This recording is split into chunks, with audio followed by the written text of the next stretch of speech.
Assalamualaikum hurmatli inşallah. Ben şu Biznes Rivojlantirish banki Hamkorbank xizmatlari markazi rahbariman. Adım Milyar. Büyük sizlarga uchrashish sababi shu tadbirkorlar muammolarini o'rganib, muammolarni asosida sizlarga muammolarimiz bo'ladigan bo'lsa, shuni aytasizlar, shuna qarab turib, ish joyini asosiy maqsadimiz deydi, ish joyini yaratish. Birinchi kliyentimiz beri Dinur Baxtiyor Abdullah Emchilik ekan. Muammomuz bor sizning. Arizalar ko'pman jinoyat chora qilish uchun ikki joyda ikki ishchi o'rni yaratib beramiz. Nima ish qilyapsiz? Chorvachilik. Chorvachilik. Endi uyingizdasizmi? Yo'q. Fermeringiz bormi? 100 milyon kredit olacaksın. Az kreditten olma mı oturtmuştu? Az arizalar berib ko'pmiz.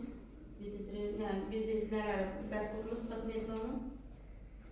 Arizan veren bulsanız, eğer icabi kullansa, komisyon icabi kullansa verse, görüp çıkamız. Eğer icabi kullansa verse, iki iş çoğunu yaratası, doğru mu? İki iş çoğunu. Oldu, şundan kadar kalırsa, iki iş çoğunu yaratsanız, arizanızın icabi görüp çıkıp, size xadımlarımız aytadı. Başka muammanız var mı? Yok, başka muammanız. Rahmet. Keyingi klientimiz. Antoş Eser Xüsusi Karxanası kim o? Siz ne haber tutacaksınız? Çeken hesaplar, neyse bana bakan seni hala dili. Neyle faaliyet yapıyorsunuz? Güzel, nerede? Butkiyat olan raddam ya.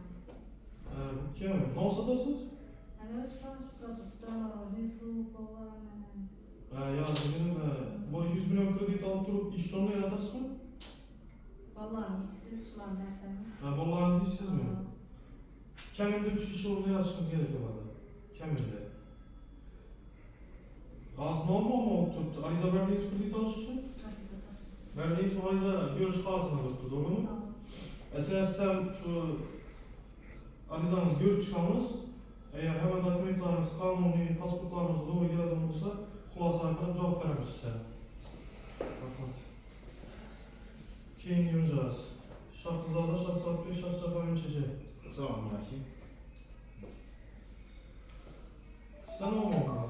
Şu çarva krediti gerek 500 milyon. Zaptar mallardan alacağımız 17 daha. Size teklifimiz var. Zaptar mal alalım olsanız bize faal liniyemiz var. Fransa tarikatına getirdiğinde faal liniyemizde kredite ariza verin.